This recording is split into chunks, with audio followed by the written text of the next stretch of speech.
मी हात जोडून तुमची माफी मागतो. यात तिची काहीच चूक नाही. मीच तिला जबरदस्तीने इथं भेटायला बोलवलं होतं. ती यायलाही तयार नव्हती. पण मी कायमचं गाव सोडून पुण्याला चाललोय. परत कधी येईल माहीत नाही आणि माझी यायची इच्छा नाही. म्हणून मीच तिला शेवटचं भेटण्यासाठी बोलवलं होतं.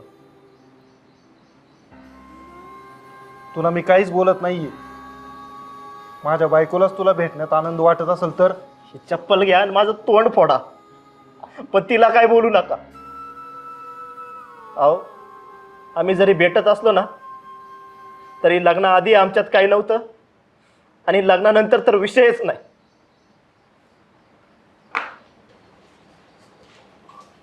आमचं प्रेम कसं होतं माहिती आहे? राधाकृष्णासारखं निर्मळ. त्यात शरीराची भूक कधीच आली नाही.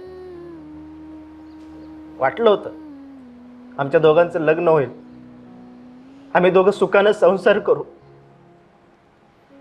पण तसं झालं नाही. स्नेहाच्या चारित्र्यावर कधीच संशय घेऊ नका. आता मी कायमचा जातोय, परत मागे फिरून कधीच येणार नाही.